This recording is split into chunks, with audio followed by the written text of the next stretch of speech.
Being up over the thing to remember. The scene starts to tumble to the sound of the drums. Oh boy, there ain't no need to fight the silent ring. It ain't no big thing, just show her a little. Konsep revolusi hijau yang digencarkan oleh pemerintah Orde Baru pada akhir 1960-an adalah upaya untuk meningkatkan produksi pertanian dengan menerapkan teknologi modern seperti varietas unggul tanaman, penggunaan pupuk kimia, dan irigasi. Revolusi hijau bertujuan untuk meningkatkan produktivitas pertanian dan mengurangi kelaparan dengan memperkenalkan praktik-praktik pertanian yang lebih efisien. Salah satu faktor pendorong utama di balik promosi revolusi hijau adalah meningkatnya jumlah penduduk yang berdampak pada peningkatan kebutuhan akan bahan pangan. Dengan populasi yang terus bertambah, diperlukan langkah-langkah untuk meningkatkan produksi pangan guna memenuhi kebutuhan yang semakin meningkat ini. Oleh karena itu, revolusi hijau menjadi strategi yang diadopsi untuk mengatasi tantangan tersebut dengan meningkatkan hasil pertanian melalui penggunaan teknologi dan praktik pertanian yang lebih efisien. Meskipun revolusi hijau telah memberikan kontribusi signifikan terhadap peningkatan produksi pangan di berbagai negara, pendekatan ini juga memiliki dampak lingkungan dan sosial yang perlu dipertimbangkan secara serius. Sebagai contoh, penggunaan pupuk dan pestisida kimia dalam jumlah besar dapat memiliki dampak negatif terhadap lingkungan dan kesehatan manusia. Selain itu, revolusi hijau juga dapat berdampak pada kesenjangan sosial dan ekonomi antara petani yang mampu dan yang tidak mampu mengakses teknologi modern. Oleh karena itu, perlu keseimbangan yang baik antara peningkatan produktivitas pertanian dan keberlanjutan lingkungan, serta keadilan sosial dalam menerapkan konsep revolusi. Selanjutnya yaitu teknologi transportasi. Transportasi adalah sarana pengangkut yang memudahkan perpindahan manusia atau barang dari satu tempat ke tempat lainnya. Yang pertama yang dibahas yaitu transportasi darat. Awal mulanya Indonesia mengandalkan kuda, pedati, dan delman sebagai angkutan pribadi dan membantu untuk mengangkut barang. Selanjutnya, adanya kereta api juga, di mana ini dimulai sejak ditemukannya mesin uap. Pada tahun 1960 sampai dengan 1970, alat transportasi berupa kendaraan bemo atau taksi mulai ditemukan, namun redup sejak tahun 1971 karena dianggap tidak ramah lingkungan. Pada tahun 1985 hingga 1990, kendaraan bis pun mulai muncul. Pada tahun 2014 hingga 2015, Indonesia dihebohkan dengan jasa internet yang menawarkan ojek lewat online. Lalu pada tahun 2019, MRT mulai ada di Indonesia. Selanjutnya yaitu alat transportasi udara. Pada masa lalu, belum ada alat transportasi udara. Kemudian ditemukannya balon udara yang bisa terbang di udara namun dalam jangka waktu yang terbatas. Pada masa kini, kita bisa berpergian jauh dengan menggunakan pesawat terbang. Pesan. Bagian D, Indonesia terletak di jalur strategis perdagangan internasional yang disebut jalur sutra laut, yaitu dari Tiongkok dan Indonesia melalui Selat Malaka ke India. E. Berkaitan dengan jalur perdagangan laut, pemerintahan Indonesia memiliki rencana pembangunan tol laut.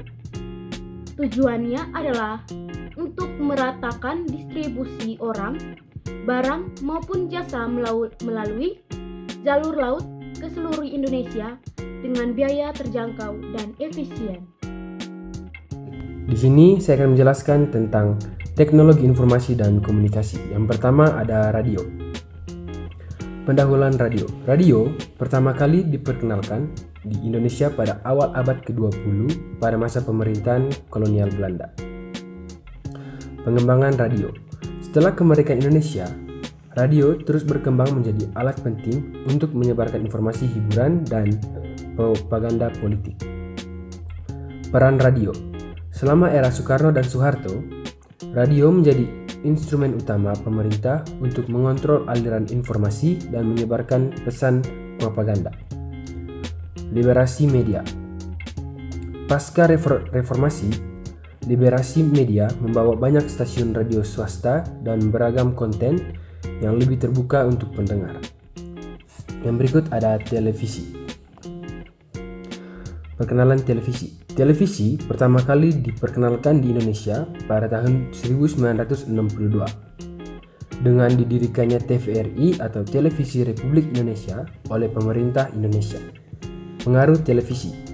Televisi memiliki pengaruh besar dalam budaya populer, politik, dan sosial di Indonesia. Acara televisi menjadi sarana penting untuk mengedukasi, menghibur, dan menginformasikan masyarakat. Yang berikut ada ekspansi media televisi. Pasca 1990-an, terjadi ledakan dalam industri televisi swasta. Ini menghasilkan peningkatan tayangan yang lebih beragam, mulai dari program hiburan hingga berita. Yang ke-C, telepon seluler. Perkembangan telepon seluler di Indonesia dimulai pada tahun 1984 sebagai negara yang pertama kali mengadopsi teknologi seluler secara komersial dengan pengenalan teknologi AMPS atau Analog Mobile Phone System. Pada tahun 1990, operator pertama, PT Satelit Palapa Indonesia, mulai menyediakan layanan seluler.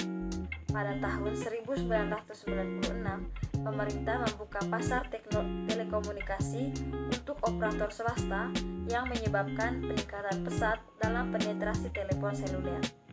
Pada awal tahun 2000-an, teknologi GSM menjadi dominan diikuti oleh evolusi ke teknologi 3G dan 4G. Peningkatan infrastruktur telekomunikasi terus berlanjut. Yang ke-D, internet. Awal tahun 1990-an, di mana jaringan internet di Indonesia lebih dikenal sebagai paguyuban network. Seturut dengan perkembangan teknologi, maka perkembangan internet di Indonesia menjadi lebih komersial dan individual, terutama yang melibatkan perdagangan internet.